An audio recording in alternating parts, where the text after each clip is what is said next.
ముగిసిన graduate MLC ఎన్నికల ప్రచారం. ఉమ్మడి 3 జిల్లాల్లోని 605 కేంద్రాల్లో పోలింగ్కు ఏర్పాట్లు.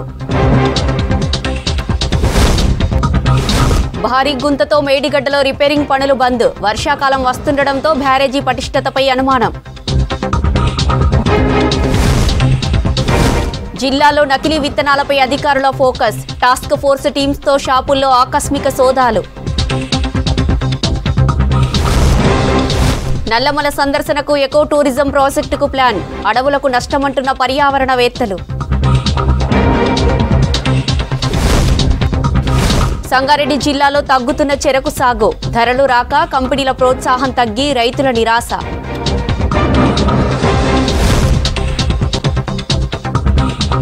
ఉమ్మడి నల్గొండ, వరంగల్, ఖమ్మం జిల్లాల గ్రాడ్యుయేట్ ఎమ్మెల్సీ ఎన్నికల ప్రచారం ముగిసింది. ప్రధాన పార్టీలు ముమ్మర ప్రచారం నిర్వహించాయి. ఎల్లుండి ఉదయం 8 గంటల నుంచి సాయంత్రం 4 గంటల వరకు పోలింగ్ నిర్వహించనున్నారు. 3 జిల్లాల్లో మొత్తం 605 పోలింగ్ కేంద్రాలు ఏర్పాటు చేశారు ఎన్నికల అధికారులు. ఉమ్మడి నల్గొండ, వరంగల్, ఖమ్మం జిల్లా వ్యాప్తంగా మొత్తం 4,61,806 గ్రాడ్యుయేట్ ఓట్లు వేయనున్నారు. ఎమ్మెల్సీ ఉప ఎన్నిక బరిలో 52 మంది అభ్యర్థులతో పాటు నోటా ఉంది. ప్రధాన పార్టీలైన కాంగ్రెస్ నుంచి తీన్మార్ మల్లన్న, బీఆర్ఎస్ నుంచి రాకేష్ రెడ్డి, బీజేపీ నుంచి ప్రేమేందర్ రెడ్డి బరిలో ఉన్నారు. వరంగల్, ఖమ్మం, నల్గొండ 3 ఉమ్మడి జిల్లాల పరిధిలోని 34 అసెంబ్లీ నియోజకవర్గాలలో విస్తరించి ఉంది గ్రాడ్యుయేట్ ఎమ్మెల్సీ నియోజకవర్గం. ఉమ్మడి వరంగల్ జిల్లాలో అత్యధికంగా గ్రాడ్యుయేట్ ఓటర్లున్నారు. ఇక్కడ 173,406 మంది గ్రాడ్యుయేట్లు ఓటు హక్కు వినియోగించుకున్నారు. ఉమ్మడి నల్గొండ జిల్లాలో గ్రాడ్యుయేట్ ఓటర్లు 166,448 మంది ఓటర్లున్నారు. ఉమ్మడి ఖమ్మం జిల్లాలో 123,985 మంది గ్రాడ్యుయేట్ ఓటర్లున్నారు.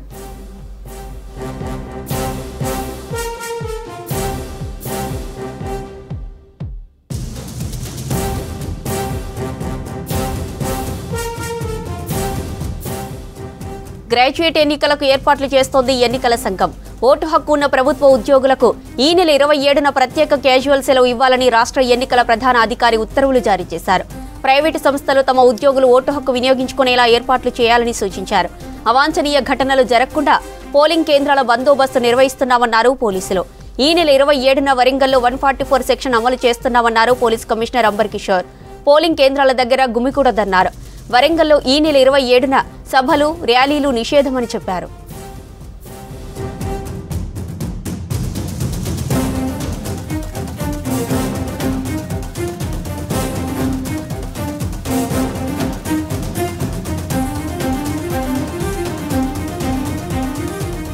ఉమ్మడి వరంగల్ జిల్లాలో గ్రాడ్యుయేట్ ఎమ్మెల్సీ ఎన్నికల ఏర్పాట్లపై మరిన్ని వివరాలు కృష్ణమోహన్ అందిస్తారు.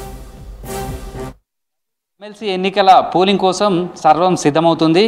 వరంగల్, ఖమ్మం, నల్గొండ ఉమ్మడి జిల్లా పరిధిలో ఉన్నటువంటి ఈ ఎన్నికలకు సంబంధించిన పోలింగ్ కోసం ఎన్నికల అధికారులు అయితే ఏర్పాట్లన్నీ కూడా చేస్తున్నారు. 27వ తారీఖు నాడు ఉదయం 8 గంటల నుంచి సాయంత్రం 4 గంటల వరకు 4,63,839 మంది ఏదైతే ఎన్రోల్మెంట్ చేసుకున్నారో గ్రాడ్యుయేట్ ఓటర్సు తమ ఓటు హక్కును వినియోగించుకున్నారు.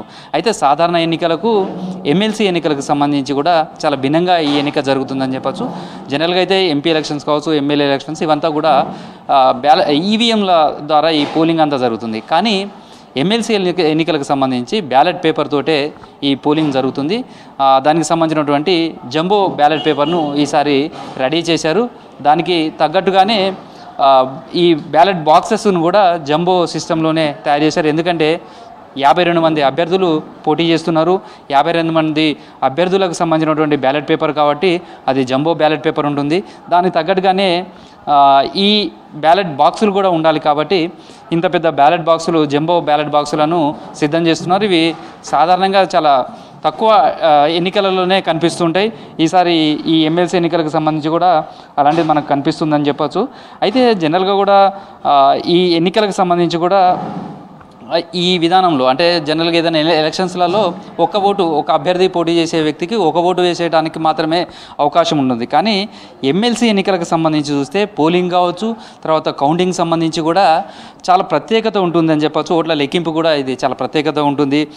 ఓటింగ్ సంబంధించినటువంటి మొత్తం ఈ బ్యాలెట్ పేపర్ ద్వారా ఓటు అయితే వేస్తారు. ఓటు వేసిన తర్వాత ఆ లెక్కింపుకు సంబంధించి కూడా చూస్తే ఎవరైతే మొదటి ప్రాధాన్యత ఓటులో 50% కంటే కూడా ఎక్కువ ఓట్లు సాధించి అందులో ఒక్క ఓటు ఎక్కువ వచ్చిన అభ్యర్థిని ఎన్నికైనట్టుగా ప్రకటిస్తారు. కానీ మొదటి ప్రాధాన్యత ఓటులో ఆ తరహా రాకపోతే రెండో ప్రాధాన్యత, మూడో ప్రాధాన్యత ఇలా 50% కంటే కూడా ఎక్కువ ఓట్లు వచ్చే వరకు అభ్యర్థికి వచ్చే వరకు కూడా ఈ లెక్కింపు జరుగుతుంది. ఇట్లా 50% సాధిస్తేనే అభ్యర్థి విజయం సాధించినట్లుంది. దీంతో ఒక ఎన్నికలో ఒకరికంటే ఎక్కువ మంది ఓటేయడానికి అవకాశం ఉంటుంది.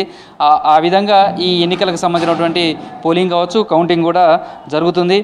పోలింగ్ సంబంధించి కూడా చూస్తే బ్యాలెట్ పేపర్కు సంబంధించి 52 మంది అభ్యర్థులు ఉంటారు. ఆ అభ్యర్థులకు సంబంధించి కూడా బ్యాలెట్ పత్రంలో అభ్యర్థి పేరు, ఫోటోతో పాటు మరో కాలంలో నెంబర్ ఉంటుంది. అంటే బ్యాలెట్ పేపర్కి సంబంధించి చూస్తే ఆ బ్యాలెట్ పేపర్ పత్రంలో అభ్యర్థి పేరు, ఎవరైతే క్యాండిడేట్ ఉంటారో ఆ క్యాండిడేట్కి సంబంధించినటువంటి పేరు ఉంటుంది, అతని ఫోటో ఉంటుంది. తర్వాత మరొక బాక్స్, చిన్న కాలం ఉంటుంది. ఆ కాలంలో అభ్యర్థికి సంబంధించినటువంటి ఓటు వేయాలంటే రోమన్ అంకెలో 1 మొదటి ప్రాధాన్యత ఓటు అయితే, రెండో ప్రాధాన్యత ఓటుకు సంబంధించి వేయాలి అనుకుంటే రెండో నెంబరు వేయాలి అభ్యర్థి ముందు, మూడో ఓటు వేయాలనుకుంటే అట్లా పోటీ చేసే అభ్యర్థులు అందరికీ వేయచ్చు. కానీ ఇందులో ఏ నెంబర్ వేసే విధానంలో ప్రాధాన్యత ఓటు తెలుసుకున్నారో ఆ అభ్యర్థి ముందు మాత్రం మొదటి ప్రాధాన్యతకు సంబంధించి వేయాలి అనుకుంటే 1వ నెంబర్ వేయాలి. అయితే ఇలా ఓటు వేసే సమయంలో మొదటి ప్రాధాన్యత ఓటు వేసిన వాళ్ళు 3వ ప్రాధాన్యత ఓటు వేయాలి అంటే 2వ ప్రాధాన్యత ఓటు ఖచ్చితంగా వేయాలి. అలా సీరియల్గా లేకపోతే మాత్రం ఆ ఓటు చెల్లదు. లాస్ట్ టైం ఎలక్షన్కు సంబంధించి కూడా చూస్తే దాదాపు 21,000కు సంబంధించినటువంటి పైగా ఓట్లు చెల్లలేదు. దానికి కారణం ఓటింగ్ సంబంధించినటువంటి బ్యాలెట్ పేపర్లలో ఓటు వేసే విధానంలో కొన్ని మిస్టేక్స్ జరిగాయి. ఈ ఓటర్లంతా కూడా గ్రాడ్యుయేట్ ఓటర్స్ ఉంటారు, కానీ అవగాహన లేకపోవడం ఒక కారణంగా చెప్పుకోవచ్చు. ఎందుకు అంటే బ్యాలెట్ పేపర్ మీద 1 అనేది మొదటి ప్రాధాన్యత ఉంటే అట్లే వేయాలి. రెండో ప్రాధాన్యత ఓటు వేయాలన్నప్పుడు మొదటి ప్రాధాన్యత వేసిన తర్వాత రెండో నెంబర్ వేయాలి. కానీ దాంట్లో వేరే రకమైనటువంటి పెన్ను యూజ్ చేసినా, లేదా ఇంక్ మార్క్ వేరేది పెట్టినా, లేకపోతే దాంట్లో సిగ్నేచర్ కానీ వేరే ఏ సింబల్స్ పెట్టినా కానీ ఆ ఓటును పరిగణనలోకి తీసుకోరు. మొత్తంగా ఇటు వరంగల్ జిల్లాకు సంబంధించిన కావచ్చు, పోలింగ్ సంబంధించినటువంటి ప్రక్రియ అంతా కూడా జరుగుతుంది. మనం ప్రస్తుతం అక్కడ చూసిందేమో బ్యాలెట్ బాక్స్ అవసరానికి, అంటే పోలింగ్కి సంబంధించి సిద్ధం చేస్తున్నట్టు. ఇదేమో అడిషనల్గా, అంటే ఒకవేళ ఆ బాక్సెస్ నిండినప్పటికీ కూడా మిగతా బాక్సెస్కు సంబంధించి కూడా అడిషనల్గా చేసినటువంటి బాక్సులు అని చెప్పుకోవచ్చు. అయితే వరంగల్ జిల్లాకు సంబంధించి చూస్తే మొత్తం 222 పోలింగ్ కేంద్రాలు ఉన్నాయి. 104,723 మంది ఓటర్లు ఉన్నారు. ఇందులో 63,119 మంది పురుషులు ఉంటే మహిళల కాడికి వచ్చేసరికి 63,119 మంది ఉన్నారు. గత ఎన్నికల కంటే భిన్నంగా ఈసారి ప్రచారాలు అయితే ప్రధాన పార్టీలన్నీ కూడా చాలా ఎక్కువ ప్రచారాలు చేశాయి. ఇటు కాంగ్రెస్ నుంచి తీన్మార్ మల్లన్న, అదేవిధంగా బీజేపీ నుంచి ప్రేమేందర్ రెడ్డి, బీఆర్ఎస్ నుంచి రాకేష్ రెడ్డి, ముగ్గురు పోటీ పడుతున్నారు. ఇందులో ప్రేమేందర్ రెడ్డి కావచ్చు, తర్వాత తీన్మార్ మల్లన్న గతంలో పోటీ చేసినటువంటి వాళ్ళు. రాకేష్ రెడ్డి తొలిసారి ఈ ఎమ్మెల్సీ ఎన్నికల్లో బరిలో నిలిచారు. మొత్తం 52 మంది అభ్యర్థుల భవితవ్యాన్ని తేల్చేందుకు గ్రాడ్యుయేట్ ఓటర్లంతా కూడా సిద్ధమవుతున్నారు. ఈ నెల 27వ తారీఖు, ఎల్లుండి 27వ తారీఖు 8 గంటల నుంచి ఈ పోలింగ్ ప్రారంభంగా ఉంది. జూన్ 5వ తారీఖు నాడు కౌంటింగ్ సంబంధించి నల్గొండలో జరుగుతుంది. పోలింగ్ ప్రక్రియ మొత్తం కూడా పూర్తయిన తర్వాత బ్యాలెట్ బాక్సెస్ అవన్నీ కూడా ఇక్కడ రిసెప్షన్ సెంటర్ అనేది ప్రతి జిల్లా కేంద్రంలో ఏర్పాటు చేస్తారు. అక్కడి నుంచి కూడా కంటైనర్ ద్వారా భారీ బందోబస్తు మధ్య ఎన్నికల అధికారులు కౌంటింగ్ కోసం నల్గొండ స్ట్రాంగ్ రూమ్కు తరలిస్తారు. ఇది ప్రస్తుతం వరంగల్ ఉమ్మడి జిల్లాలో ఎమ్మెల్సీ ఎన్నికల పోలింగ్ కోసం అధికారులు చేస్తున్నటువంటి ఏర్పాటు. వీడియో జర్నలిస్ట్ క్రాంతి కుమార్తో కృష్ణమోహన్, V6 న్యూస్, వరంగల్. ఖమ్మం జిల్లాలో ఎమ్మెల్సీ ఉప ఎన్నిక ప్రచారం, పోలింగ్ ఏర్పాట్లపై మరిన్ని డీటెయిల్స్ ఖదీర్ అందిస్తారు. బైపోల్ ఎమ్మెల్సీ ఎన్నికల ప్రచారానికి నేడు 5 గంటలతో తెరపడటం జరిగింది. దీనికి సంబంధించి ప్రధానంగా చూసుకున్నట్లయితే 52 మంది బరిలో ఉన్నారు. 52 + 1 నోటాతో 53 మంది ఉన్నట్టుగా మొత్తం దీని లెక్క వస్తుంది. అయితే దీని ప్రకారం చూసుకున్నట్లయితే ప్రధానంగా 3 పార్టీలు బరిలో నిలవడం జరిగింది. కాంగ్రెస్ పార్టీ తరపు నుంచి చింతపండు నవీన్ కుమార్ అలియాస్ తీన్మార్ మల్లన్న, అదేవిధంగా బీఆర్ఎస్ తరపు నుంచి రాకేష్ రెడ్డి, అదేవిధంగా బీజేపీ నుంచి ప్రేమేందర్ రెడ్డి బరిలో ఉన్నారు. మొత్తంగా చూసుకున్నట్లయితే ముగ్గురు కూడా తమ స్థాయిలో ప్రచారాన్ని ఇక్కడ కొనసాగించారు. ప్రధానంగా చూసుకున్నట్లయితే ఇక్కడ స్థానికంగా ఉన్న కాంగ్రెస్ పార్టీకి సంబంధించిన మంత్రులు తుమ్మల నాగేశ్వరరావు, అదేవిధంగా పొంగులేటి శ్రీనివాసరెడ్డి, భట్టి విక్రమార్క ముగ్గురు కూడా తమదైన శైలిలో ప్రచారాన్ని నిర్వహించడం జరిగింది. ఖమ్మం జిల్లాలని కాకుండా ప్రధానంగా 3 జిల్లాలు ఏదైతే వరంగల్, నల్గొండ, ఖమ్మం జిల్లాల్లో కూడా ప్రచారాన్ని ముమ్మరం చేయడం జరిగింది. అన్ని వర్గాలతో కలిసికట్టుగా పనిచేయడం కోసం అందరినీ కలుపుకొని పోయే విధంగా ప్రచారాన్ని నిర్వహించడం జరిగింది. ఈ 3 జిల్లాల పరిధిలో చూసుకున్నట్లయితే 33 మంది జరిగింది. అదేవిధంగా 7 మంత్రులు ఈ ప్రచార కార్యక్రమాన్ని కొనసాగించారు. అదేవిధంగా ఖమ్మంకి వచ్చి కేటీఆర్ కూడా ప్రచారాన్ని నిర్వహించడం జరిగింది. సమన్వయం చేసుకొని అందరితో ఒక కార్యవర్గ సమావేశాన్ని కూడా నిర్వహించడం జరిగింది. అదేవిధంగా కార్యకర్తలతో ఇంజనీరింగ్ కాలేజ్లో సమావేశాన్ని నిర్వహించి ఓటు హక్కును ఏ విధంగా వినియోగించుకోవాలి అనే దానిపైన కూడా అక్కడ ఉన్న విద్యార్థులతో చర్చించడం జరిగింది. ప్రధానంగా చూసుకున్నట్లయితే ఉమ్మడి ఖమ్మం జిల్లాలో చూసుకున్నట్లయితే 1,20,000 మంది గ్రాడ్యుయేట్స్ ఉన్నారు. అయితే 1,20,000 గ్రాడ్యుయేట్స్ని ఏ విధంగా తమ వైపు తిప్పుకోవాలనే దానిపైన 3 పార్టీలు కూడా దృష్టి పెట్టడం జరిగింది. ప్రధానంగా చూసుకున్నట్లయితే ఇప్పుడు కాంగ్రెస్ పార్టీ అధికారంలో ఉన్న నేపథ్యంలో ఇక్కడ జిల్లాలో చూసుకున్నట్లయితే 10 ఎమ్మెల్యేలు కాంగ్రెస్ ఎమ్మెల్యేలు ఉండటంతో ఆ 10 మంది తరపు నుంచి కూడా తమ కింది స్థాయి నాయకత్వం అంతా కూడా ప్రజల్లోకి వెళ్ళి ప్రచారం చేస్తున్న పరిస్థితి కనిపిస్తూ ఉంది. ఏది ఏమైనా కానీ అన్ని పార్టీలు కూడా ఈ ఎన్నికను ప్రతిష్టాత్మకంగా తీసుకున్నాయి. ఖచ్చితంగా గెలుపొందాలని చెప్పేసి ప్రతి ఒక్క పార్టీ కూడా భావిస్తున్న పరిస్థితి కనిపిస్తూ ఉంది. ప్రధానంగా చూసుకున్నట్లయితే తీన్మార్ మల్లన్న ఈ ఎన్నిక వచ్చింది ఉప ఎన్నిక. ఇది ఉప ఎన్నిక రావడానికి గల కారణం పల్లా రాజేశ్వర్ రెడ్డి రాజీనామా చేసి ఎమ్మెల్యేగా పోటీ చేయడం కారణంగానే ఈ ఎన్నిక వచ్చింది. కాబట్టి అధికారం కోసం వాళ్ళు బీఆర్ఎస్ పార్టీ ఏ విధంగా పాకులాడుతుందని చెప్పడానికి దీన్ని నిదర్శనంగా భావించాలని చెప్పేసి తీన్మార్ మల్లన్న పదే చెప్తున్నారు. దీనికి సంబంధించి ప్రతిపక్షాలకు సంబంధించి బీఆర్ఎస్ తరపు నుంచి కేటీఆర్ వచ్చి ఒకవైపు బిట్స్ పిలాని మరోవైపు పల్లి బఠాని అని చెప్పడాన్ని కూడా తీన్మార్ మల్లన్న ఖండించారు. అయితే ఎవరైతే విశ్వవిద్యాలయాల్లో చదువుకున్నారో తెలంగాణ యూనివర్సిటీలో ఎవరైతే చదువుకొని ఉన్నారో వాళ్ళ పట్ల కేటీఆర్కు ఉన్న ఎలాంటి అవహేళన భావం ఉందో ఎలాంటి చులకన భావం ఉందో దీన్ని బట్టి అర్థం చేసుకోవాలి. అంటే బిట్స్ పిలాని చదువుకున్న వాళ్ళు మాత్రమే క్యాండిడేట్లుగా వీళ్ళు నిర్ణయిస్తారా? అలాంటి వాళ్ళకు మాత్రమే గౌరవం ఉంటుందా బీఆర్ఎస్ పార్టీలో? చదువుకోలేని వాళ్ళు అంటే తెలంగాణ సమాజం తెలంగాణ ఆత్మగౌరవం అని పదే చెప్పే కేటీఆర్కు స్థానికంగా ఉన్న యూనివర్సిటీలు అంత చులకనైపోయాయని చెప్పేసి దాన్ని తిప్పికొట్టడం జరిగింది. ఏదేమైనా కానీ ఈ ఎన్నిక ఎల్లుండి 27వ తారీఖున జరగనుంది. 27వ తారీఖు నుంచి ఉదయం 7 గంటల నుంచి సాయంత్రం 5 గంటల వరకు ఎన్నిక ప్రక్రియ అనేది కొనసాగనుంది. ఇప్పటికే అధికారులు దీనికి సంబంధించి అన్ని రకాల ఏర్పాట్లను పూర్తి చేయడం జరిగింది. ప్రతి ఒక్కళ్ళు ఓటు హక్కు వినియోగించుకోవడం కోసం పలు రకాల ప్రచార కార్యక్రమాన్ని కూడా ఎన్నికల కమిషన్ జిల్లా అధికారులందరూ కూడా ప్రచారాన్ని నిర్వహించడం జరిగింది. ఇది మొత్తంగా ఓవరాల్గా ఎమ్మెల్సీ ఎన్నికల ప్రచారానికి సంబంధించిన అప్డేట్స్. వీడియో జర్నలిస్ట్ హర్షద్తో ఖదీర్, V6 న్యూస్, ఖమ్మం. 1,00,000 కోట్ల రూపాయలతో నిర్మించిన కాళేశ్వరం ప్రాజెక్టు పరిస్థితి ముందు నొయ్యి వెనుక గొయ్యిలా మారింది. ఎన్డీఎస్ఏ బృందం సూచనలతో మేడిగడ్డ బ్యారేజీ రిపేర్లు చేస్తున్నప్పుడు పెద్ద గుంత బయటపడింది.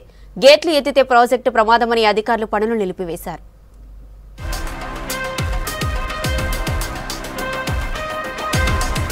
రాష్ట్ర ప్రభుత్వ ఆదేశాలతో ఎల్ఎన్టీ సంస్థ మేడిగడ్డ బ్యారేజీ రిపేర్ పనులు చేస్తోంది. బ్యారేజీలో మొత్తం 86 గేట్లలో 79 గేట్లు ఎత్తి ఉంచారు. కుంగిన 7వ బ్లాక్లోని 15 నుంచి 21 పియర్ల మధ్య గల 15వ గేట్ను ఇటీవల ఇంజనీర్లు పైకెత్తారు. మిగతా గేట్లను పైకి ఎత్తే పనిలో ఉన్నారు. అయితే బ్యారేజ్ అడుగు భాగంలో భారీ గుంత బయటపడింది. పెద్ద ఎత్తున నీటిని నిల్వ చేయడం వల్ల కలిగిన ఒత్తిడితో ఇసుక పెద్ద మొత్తంలో కొట్టుకుపోయి ఈ గుంత ఏర్పడిందని అధికారులు అంచనాకొచ్చారు. మేడిగడ్డ బ్యారేజ్ అడుగున ఏర్పడ్డ బొరియా సైజు 12,000 క్యూబిక్ మీటర్ల నుంచి 15,000 క్యూబిక్ మీటర్ల వరకు ఉండొచ్చని ప్రాథమికంగా నిర్ధారించారు అధికారులు. ఆ గుంత ఆ ఒక్కచోటే కాకుండా బ్యారేజీ పొడవున కొన్ని చోట్ల పెద్దగా కొన్ని చోట్ల చిన్నగా ఉంటుందని అంచనా వేస్తున్నారు. గుంత పెద్దగా ఉన్న 7వ బ్లాక్లో ప్రస్తుతం పియర్లు కుంగిపోయాయి. ఈ బ్లాక్లోనే 16వ నెంబర్ గేట్ను పైకెత్తడానికి ప్రయత్నిస్తే బ్యారేజీ కింద భూభాగంలో నుంచి పెద్ద ఎత్తున శబ్దాలు, ప్రకంపనలు వచ్చాయి. వెంటనే పనులు నిలిపివేశారు. జియో ఫిజికల్, జియో టెక్నికల్ పరీక్షలు బొరియా ఉన్న విధానాన్ని ధృవీకరించాయి. దీంతో టన్నుల కొద్దీ బరువున్న భారీ గేట్ను పైకి ఎత్తేటప్పుడు పునాదులపై ఒత్తిడి పెరిగి బ్యారేజీ మరింత లోతుల్లోకి కుంగే ప్రమాదం ఉందని ఆందోళన వ్యక్తమవుతోంది. శబ్దాల నేపథ్యంలో గుంతను పూడ్చిన తర్వాతే గేట్లను పైకెత్తే పనులు చేపట్టాలని నీటిపారుదల శాఖ అధికారులు నిర్ణయించారు. నిజానికి ఆనకట్టల భద్రతా సంస్థ బ్యారేజీ కింద ఖాళీ ఉన్న విషయాన్ని ఎప్పుడో ధృవీకరించింది. దాని తీవ్రత తాజా పరీక్షల్లో తెలిసింది. గతేడాది అక్టోబర్ 21న 7వ నంబర్ బ్లాకు కుంగిన తర్వాత అక్కడి నుంచి నీటి లీకేజ్ ఆపడానికి 40,000 ఇసుక బస్తాలను ఖాళీలో వేశారు. తాజాగా 12,000 నుంచి 15,000 క్యూబిక్ మీటర్ల బొరియా ఉందని అంచనాకు రావడం మరింత ఆందోళన కలిగిస్తోంది.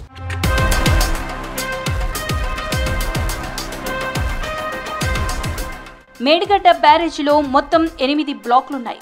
వీటికి 85 గేట్లున్నాయి. గతేడాది అక్టోబర్ 21న 7వ బ్లాక్ కుంగిన వెంటనే 77 గేట్లను ఎత్తి బ్యారేజీలో నిల్వ చేసిన నీటిని కిందకి వదిలేశారు. 7వ బ్లాక్ కుంగడంతో 15వ నెంబర్ నుంచి 22వ నెంబర్ వరకు గేట్లు మొరాయించాయి. దాంతో అప్పట్లో ఈ గేట్లను ఎత్తలేకపోయారు. పిల్లర్లకు నిట్ట నిలువున పగుళ్లు రావడంతో నీటిని బలవంతంగా ఎత్తే ప్రయత్నం చేయలేదు. కేంద్ర జలవనరుల సంఘం మాజీ చైర్మన్ చంద్రశేఖర్ అయ్యర్ నేతృత్వంలో జాతీయ ఆనకట్టల భద్రతా సంస్థ నిపుణుల కమిటీ ఇటీవల కాళేశ్వరంపై మధ్యంతర నివేదిక సమర్పించింది. వర్షాకాలానికి ముందు నిర్వహించాల్సిన అత్యవసర మరమ్మతుల గురించి చెప్పింది. మేడిగడ్డలో మొరాయించిన గేట్లన్నీ వర్షాకాలానికి ముందే పైకెత్తాలని స్పష్టం చేసింది. 7వ బ్లాకులోని 2 పియర్లకు పగుళ్లు ఏర్పడడంతో 19, 20, 21 పియర్ల మధ్య ఉన్న గేట్లను అత్యంత జాగ్రత్తగా పైకి ఎత్తాలని సూచించింది. గేట్లను ఎత్తేటప్పుడు పునాదులపై ఒత్తిడి ఏర్పడకుండా ఇతర గేట్ల దగ్గర క్రేన్లను ఏర్పాటు చేయాలని చంద్రశేఖర్ అయ్యర్ కమిటీ తెలిపింది. నిర్మాణ సంస్థ L&Tతో కలిసి నీటిపారుదల శాఖ అధికారులు ఈ నెల 17న 15వ నెంబర్ గేటును విజయవంతంగా పైకెత్తారు. 16వ నెంబర్ గేటును ఎత్తడానికి ప్రయత్నించగా శబ్దాలు, ప్రకంపనలు రావడాన్ని అధికారులు గుర్తించారు. ఇసుక మేటలు చదును చేస్తున్న క్రమంలో బొరియ బయటపడడంతో తాత్కాలికంగా పనులు నిలిపివేశారు. మేడిగడ్డ బ్యారేజీ నిర్మాణం 2019 జూలైలో పూర్తయింది. ఆ ఏడాది వరదలు వచ్చినప్పుడు బ్యారేజీ ప్రమాద సంకేతాలను వెలువరించిందని NDSA నిపుణుల కమిటీ తన నివేదికలో స్పష్టం చేసింది. అప్పట్లో పట్టించుకోకపోవడంతోనే బ్యారేజీ పరిస్థితి దిగజారిపోయిందని, చివరకు కుంగిపోవడానికి కారణమైందని తేల్చి చెప్పింది. మళ్లీ బ్యారేజీ ప్రమాద సంకేతాలు వెలువరిస్తుండటంతో మున్ముందు ఏం జరుగుతుందనే ఆందోళనలు నీటిపారుదల శాఖలో వ్యక్తమవుతున్నాయి. అత్యవసర మరమ్మతులు నిర్వహించే సమయంలో అనుకోని ప్రమాదం సంభవిస్తే పెద్ద ఎత్తున ప్రాణ నష్టం జరిగే అవకాశాలు ఉన్నాయని ఇంజనీర్లు భయపడుతున్నారు. బ్యారేజీ కింద ఖాళీ ప్రదేశాన్ని గుర్తించడానికి భూభౌతిక, భూ సాంకేతిక పరీక్షలను నిపుణుల కమిటీ సూచించిన 3 సంస్థలతో అధ్యయనం చేయించనున్నారు ఇంజనీరింగ్ శాఖ అధికారులు. భారీ గుంతపై పూర్తి స్థాయి స్పష్టత వచ్చాక ఇసుక, సిమెంట్ మిశ్రమంతో పూర్తి చేసే అవకాశాలున్నాయి. దీన్ని ప్రెషర్ గ్రౌటింగ్ అంటారు. మరి కొద్ది రోజుల్లో వర్షాకాలం ప్రారంభం కానుంది. దీంతో మేడిగడ్డ బ్యారేజీలో నీళ్లు నింపాలా లేక వదిలేయాలా, రిపేర్లు చేస్తే ప్రాజెక్టు తట్టుకుంటుందా అనే ప్రశ్నలు అధికారులను వేధిస్తున్నట్లు సమాచారం. విత్తనాలు కొనుగోలు విషయంలో రైతులు అప్రమత్తంగా ఉండాలన్నారు వరంగల్ వ్యవసాయ శాఖ అధికారులు. ఇటీవల కురిసిన వర్షాలతో రైతులు సాగు చేసుకుంటున్నారని తెలిపారు. నకిలీ, కల్తీ విత్తనాల బారిన పడకుండా చర్యలు చేపట్టామని చెబుతున్నారు వ్యవసాయ అధికారులు. ఇప్పటికే పోలీసు, వ్యవసాయ శాఖ ఆధ్వర్యంలో టాస్క్ ఫోర్స్ టీమ్స్ ఏర్పాటు చేశామంటున్నారు. అన్ని విత్తన దుకాణాలలో తనిఖీలు చేస్తున్నామని చెబుతున్నారు. యాక్చువల్గా మన జిల్లాలో తీసుకున్నట్టయితే దాదాపు 500 వరకు పైన డీలర్స్ ఉన్నారు. అంతమంది కూడా మనకి కాటన్ సీడ్ అమ్మే అవకాశం ఉంది. కాబట్టి మేము చెప్పేది ఏంటంటే రైతులకి ప్రతి సంవత్సరం చెప్తూనే ఉన్నాము, లైసెన్స్ పొందిన డీలర్స్ దగ్గర మాత్రమే కంపల్సరీగా తీసుకోవాలని. ఎందుకంటే రేపు పొద్దున ఏదైనా అయినా కానీ రైతులకి మనం న్యాయం చేయడానికి అవకాశం ఉంటుందని చెప్పడం జరిగింది. ఒకటేంటంటే రైతుల్లో కొంత ఈ యాడ్స్ చూసి, లేకపోతే ఇంకా కంపెనీ వాళ్ళు అక్కడక్కడ ట్రయల్స్ వేసి చూసి ఇది బాగా వస్తుందేమో అనుకొని కొంత ఆ వెరైటీస్ కొంచెం డిమాండ్ పోవడానికి అవకాశం ఉంది. మనం గత సంవత్సరం చూసుకున్నట్టయితే సాకేత్ అని, US అని కొన్ని వెరైటీస్ బాగా డిమాండ్ వెళ్ళటం జరిగింది. దానికి ఏంటంటే చాలా బ్లాక్ అమ్ముతున్నారని ఒకసారి, లేకపోతే అడ్వాన్స్ బుకింగ్ చేసుకుంటున్నారని ఒకసారి, ఈసారి మనకి కొంత కంప్లైంట్స్ వచ్చినాయి. ఇప్పుడే మనకి సీడ్ వచ్చింది, ఒక 3 lakhs ప్యాకెట్స్ వచ్చినాయి. మనకి దాదాపు 12 లక్షల ప్యాకెట్లు మనకి మార్కెట్లో అందుబాటులో ఉంటాయి. ఎందుకంటే టెక్స్టైల్ జిల్లాగా ఇక్కడ అందరూ తీసుకుంటారు మార్కెట్లో. సో మేము చాలా జాగ్రత్తగా టాస్క్ ఫోర్స్ టీమ్స్ ఏర్పాటు చేస్తున్నాము. అందరూ కూడా దాడులు నిర్వహిస్తున్నాం. 100 సీడ్స్ తీసుకొని కొన్న తర్వాత ఒక టబ్బులో మట్టి వేసి దాంట్లో ఒక 100 విత్తనాలు పెట్టుకుంటే దాదాపు 80 విత్తనాలు మొలకెత్తినాయి అనుకుంటే అది మంచి సీడ్గా మనం గుర్తించడం జరుగుతుంది. సో అట్లాంటివి కూడా చేయాలి. మ్యాక్సిమం అయితే అట్లాంటి ప్రాబ్లం అయితే ఉండదు. మనకి పెస్ట్ అండ్ డిసీజ్తో ప్రాబ్లమ్స్ ఏమైనా ఉంటాయి, కానీ డీలర్స్ దగ్గర తీసుకున్న విత్తనాల్లో మనకి ఫేక్ అనేది అసలు ఉండదు. ఎందుకంటే ఆల్రెడీ శాంపుల్స్ కూడా తీయడం జరిగింది. మేము అడ్వాన్స్గా అంటే రైతు కొనే ముందే మనం శాంపుల్స్ తీసి టెస్టింగ్కి కూడా పంపించడం జరిగింది. మనకేంటంటే బయట కొనొద్దని రైతులకు సూచనలు ఇచ్చేదంటే నైట్ వచ్చి కొంతమంది అమ్ముతారు. అంటే డూప్లికేట్ లేబుల్స్ కంపెనీలు లాగానే వేసి అమ్మటము, ఎక్కడన్నా లూ సీడ్ తెచ్చి ఇది మంచి సీడ్ అని అమ్మటము, లేకపోతే ఇది గడ్డిని తట్టుకుంటుందని అమ్మటము, ఇట్లాంటివి ఏమైనా ఉంటే మాత్రం అసలు తీసుకోవద్దని చెప్తున్నాము. ఇట్లాంటివి తీసుకున్నప్పుడు ఏంటంటే కొంత తక్కువ రేటుకి ఇస్తారని అంటాం. ఎందుకంటే కాటనే తక్కువ రేటుకు ఉంది, అసలు అండర్సేలే పోతుంది మనకి. ఎక్కువ వేరే వాళ్ళ మాటలు వినొద్దు, డీలర్స్ దగ్గర తీసుకోమని చెప్పడం జరిగింది. అందుకే ఒకటేంటంటే ఆన్లైన్ బుకింగ్ కూడా కొద్దిగా ఎక్కువైంది ఈ మధ్య చూసుకుంటే. ఆన్లైన్లో కూడా బుక్ చేసుకుంటున్నారు. డీలర్స్ కూడా కొంచెం ప్రాబ్లమ్స్ వ్యక్తం చేస్తున్నారు. ఇప్పుడు ఆన్లైన్లో తీసుకుంటున్నారు, ఆ సీడ్ ఫెయిల్ అయితే మా బిల్లు తెచ్చి చూపించడం జరుగుతుంది, మేము కూడా నష్టపోతున్నాం అని చెప్పడం జరిగింది. ఒకటేంటంటే ఇట్లాంటి వాటిని కూడా మేము ఫస్ట్ నుంచి చెప్తున్నాం, అన్ని వెరైటీస్ కూడా బాగుంటాయి, అంతేగాని ఒకళ్ళు ఇది తీసుకున్నారని ఒకళ్ళు అది తీసుకున్నారని అదేదో ఎక్కువ రేటు పోతుందని జనాలంతా ఎగబడటం ఇట్లాంటివి చేయొద్దని చెప్తున్నాం. సంగారెడ్డి జిల్లాలో చెరుకు సాగుపై నీళ్లు కమ్ముకున్నాయి. గతంలో కంటే ఈ జిల్లాలో సాగు విస్తీర్ణం తగ్గుతోంది. చెరుకుకు బదులు వేరే పంటలను వేస్తున్నారు సంగారెడ్డి జిల్లా రైతులు. సంగారెడ్డి జిల్లాలో చెరుకు సాగుపై రైతులకు ఆసక్తి తగ్గుతోంది. ఫ్యాక్టరీల నుంచి సరైన ప్రోత్సాహం లేకపోవడం, ఆశించిన ధర రాకపోవడంతో ప్రత్యామ్నాయ పంటల వైపు మొగ్గు చూపుతున్నారు. చెరుకును వదిలేసి పత్తి, వరి వంటి పంటలు సాగు చేస్తున్నారు. ఈ రకంగా చెరుకు నాటాలి, ఈ రకంగా చెరుకు నాటి ఇంత దిగుబడి వస్తాయని చెప్పేసి ప్రోత్సాహకాలు ఇస్తుంది. ఇప్పుడు ఆ ప్రోత్సాహకాలు అనేది తగ్గిపోయినాయి. ఫ్యాక్టరీ వాళ్ళు ఎవరైతే ప్రోత్సాహకాలు ఇచ్చి బంద్ చేసారో దాంతో ఈరోజు రైతులందరూ దాంట్లో దిగుబడి లేదు, రైతు లాభం వస్తలేదు. కాబట్టి ఆ చెరుకును క్యాన్సిల్ చేసుకొని వరి వైపు ఇంకో పత్తి వైపు రైతులు పోతా ఉన్నారు. ప్రోత్సాహకాలు ఇస్తేనే సంగారెడ్డి జిల్లాలో చెరుకు పంట దిగుబడి రావడానికి అవకాశం ఉంటుంది. చెరుకును జనవరితో పాటు జూన్ నెలలో వేస్తుంటారు. సంగారెడ్డి జిల్లాలో 2 షుగర్ ఫ్యాక్టరీలున్నాయి. సంగారెడ్డిలో గణపతి షుగర్ ఫ్యాక్టరీ జోన్ పరిధిలో గతంలో 11,000 ఎకరాల్లో చెరుకు సాగయ్యేది. ప్రస్తుతం 8,000 ఎకరాలకు తగ్గింది. జహీరాబాద్ ప్రాంతంలోనూ సాగు తగ్గుతోంది. చెరుకు సాగు చేసే రైతులకు ఫ్యాక్టరీల నుంచి సరైన ప్రోత్సాహం లేదు. గతంలో సంగారెడ్డి చెరుకు రైతులు కర్ణాటకకు పంట తీసుకెళ్లి అమ్మారు. జహీరాబాద్లోని ఫ్యాక్టరీ రైతులకు బకాయి ఉంది. పైసల కోసం రైతులు ఎదురు చూస్తున్నారు. గతంలోని చేదు అనుభవాలతో సంగారెడ్డి జిల్లాలో చెరుకు సాగు తగ్గుతోంది. నారంకేడికించి తీసుకొచ్చి లేబర్ని తెచ్చి లారీకి రాయి లేబర్కు ఆ ట్రాన్స్పోర్ట్ ఛార్జీలకు ఆ పంట పండిస్తే సంవత్సరంకి ఒక పంట. ఆ పంట కూడా దానికి దిగుబడి మాకు ఏమీ మిగలలేకపోవడం వల్ల చెరుకు మొత్తం బంద్ చేసి వరి సాగుకు వేస్తారు. వేరే పంట లేకుండా మొత్తం వరే వేస్తారు. కంపెనీ వాళ్ళు కూడా సహకరిస్తలేరు, సోలార్ ఇస్తలేరు, వచ్చి రైతులకు అవగాహన ఇస్తలేరు, పంట ఇట్లా కాదు ఇట్లా చేపియాలని. సంగారెడ్డి జిల్లాలో చెరుకు సాగు తగ్గడానికి రియల్ ఎస్టేట్ వ్యాపారం కారణమంటున్నారు అధికారులు. ధరలు పెరగడంతో చాలా మంది రైతులు తమ భూములు ప్లాట్లుగా మారుతున్నాయని చెప్పారు. చెరుకు తగ్గడానికి కారణం కూడా ఏంటంటే ఈరోజు రైతు ప్రోత్సాహానికి లేదు. ఫ్యాక్టరీ వాళ్ళు వచ్చి ఏం చెప్తారంటే పెంచుండి మేము చూసుకుంటామంటారు. పెంచినాక చెరుకు కొట్టే టైంలో వాళ్ళు వచ్చి మేము చెరుకును ఏంటంటే లేబర్ మీరే మాట్లాడుకోవాలి, మీరే తెచ్చుకోవాలి అంటే చాలా ఇబ్బందులు అవుతున్నారు. ఇప్పుడు లేబర్కు లక్షల డబ్బులు ఇవ్వాలంటే ఏ రైతు ఇవ్వలేడు. ప్రభుత్వం ప్రోత్సాహం ఇస్తే సంగారెడ్డి జిల్లాలో మళ్లీ చెరుకు సాగు పెరుగుతుందన్నారు రైతులు.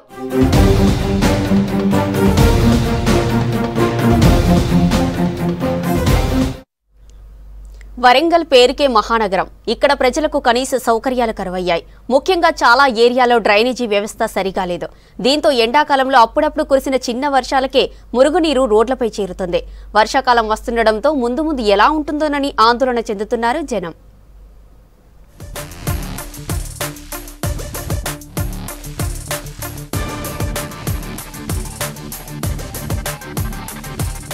చినుకు పడితే ఓరుగోల్ నగరం చిత్తడవుతుంది. డ్రైనేజీ లేక ఉన్న డ్రైనేజీల్లో చెత్త చెదారం నిండిపోవడంతో మురుగునీరు అంతా రోడ్లపైకి ఇళ్లలోకి చేరుతుంది. మరి నగరవాసులు ఏం కోరుకుంటున్నారు, ప్రజాప్రతినిధులు ఏం చెప్తున్నారు, ఒకసారి తెలుసుకునే ప్రయత్నం చేద్దాం. హైదరాబాద్ తర్వాత రెండో పెద్ద నగరం ఓరుగల్లు. గ్రేటర్ వరంగల్ విస్తీర్ణం 110 చదరపు కిలోమీటర్ల నుంచి 408 చదరపు కిలోమీటర్లకు పెరిగింది. 11 లక్షల జనాభా కలిగిన వరంగల్ మహానగరంలో 66 డివిజన్లలో 1400కు పైగా కాలనీలున్నాయి. అయితే 600కు పైగా కాలనీల్లో ఇంటర్నల్ డ్రైనేజ్ సిస్టమ్ లేదు. కాశీబుగ్గలోని మున్సిపల్ సర్కిల్ ఆఫీస్ ముందు చూస్తే వరంగల్ దుస్థితి తెలుస్తుంది.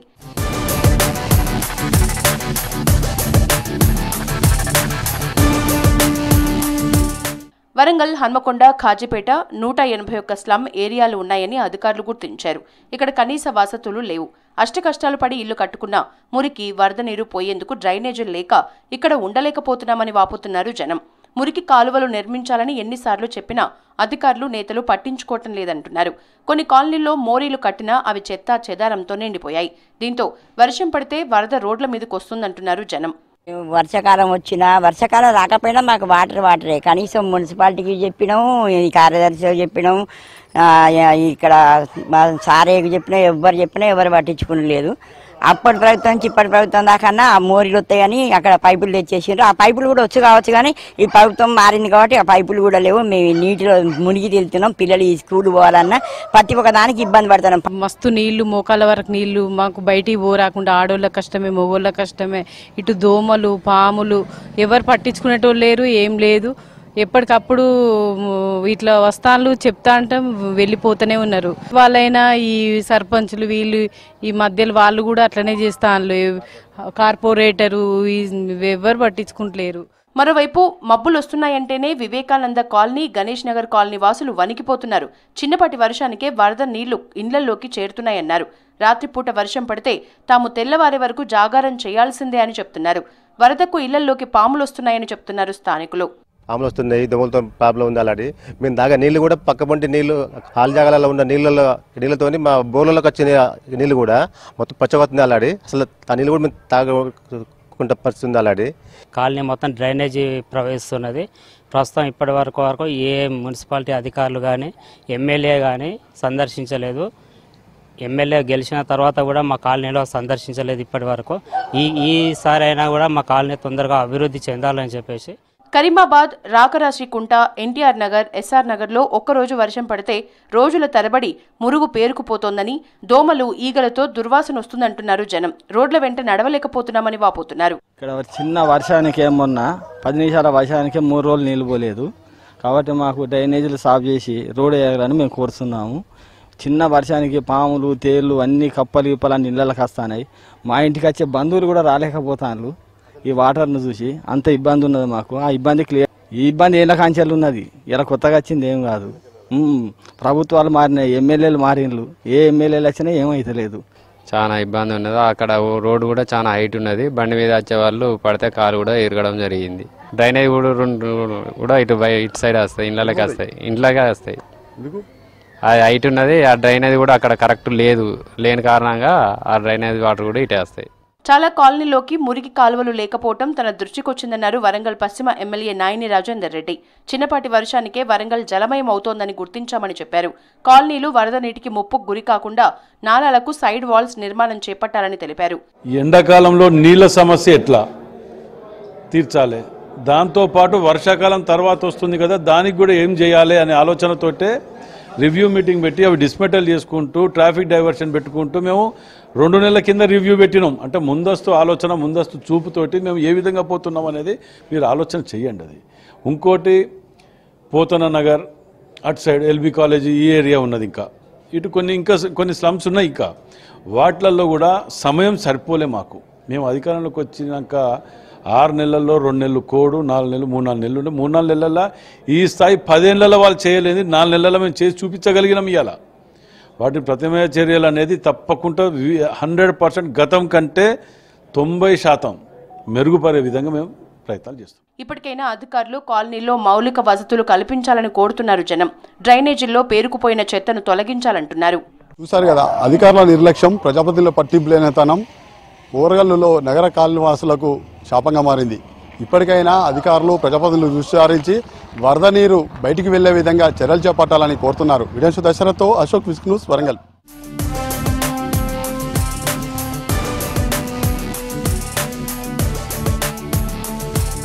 విద్యార్థినిల్లో ఆత్మవిశ్వాసాన్ని పెంపొందించేందుకు రామగుండం ఎన్టీపీసీ బాలికా సాధికార కమిషన్ ప్రోగ్రాం నిర్వహిస్తోంది. విద్యతో పాటు వివిధ రంగాల్లో శిక్షణ అందిస్తూ మనోధైర్యాన్ని పెంపొందిస్తోంది. బాలికల సాధికార కమిషన్ ప్రోగ్రాం చాలా ఉపయోగపడుతుందన్నారు విద్యార్థినిలు.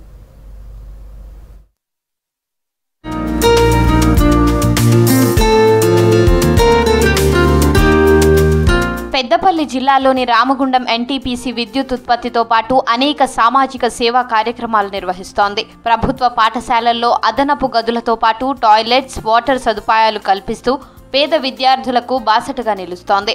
సోషల్ సర్వీస్లో భాగంగా 2019 నుంచి బాలికల సాధికారిక మిషన్ పేరుతో ప్రోగ్రాం నిర్వహిస్తోంది.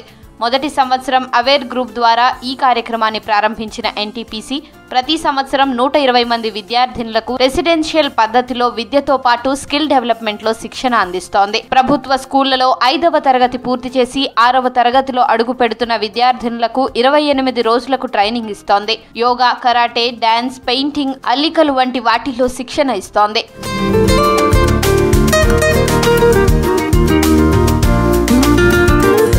28 రోజుల ట్రైనింగ్ పూర్తి చేసుకున్న విద్యార్థినుల్లో 10 మందిని ఎంపిక చేసి తమ సంస్థకు చెందిన విద్యా సంస్థలో 12వ తరగతి వరకు ఉచిత విద్యను అందిస్తోంది ఎన్టీపీసీ.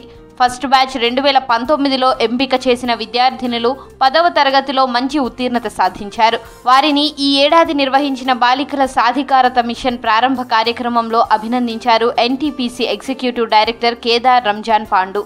సంస్థ అందిస్తున్న సేవా కార్యక్రమాలను సద్వినియోగం చేసుకోవాలని కోరారు.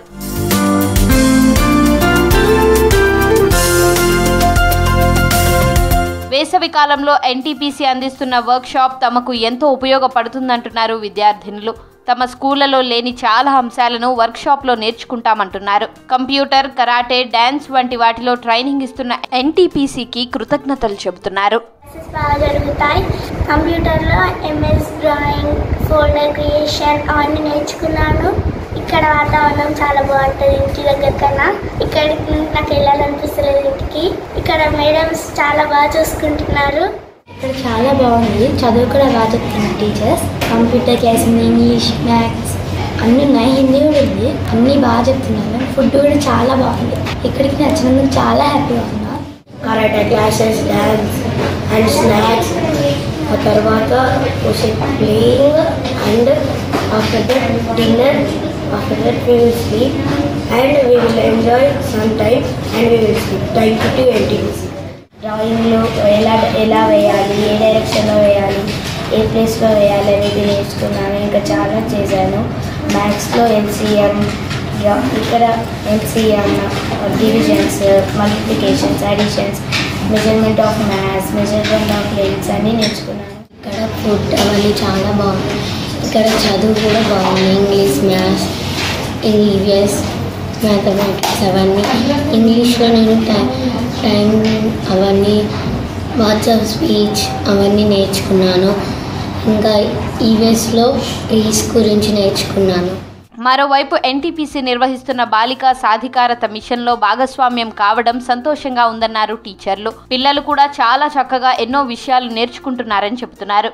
ఇందులో ఎవరైతే అన్ని యాక్టివిటీస్లో ది బెస్ట్ పర్ఫార్మెన్స్ ఇస్తారో అందులోంచి టాప్ 10 మెంబర్స్ని సెలెక్ట్ చేసి సత్యదేవ స్కూల్లో ఎన్టీపీసీ వాళ్ళు ఫీజు కట్టి వాళ్ళకు ఫ్రీ ఎడ్యుకేషన్ ఇవ్వడం జరుగుతుంది.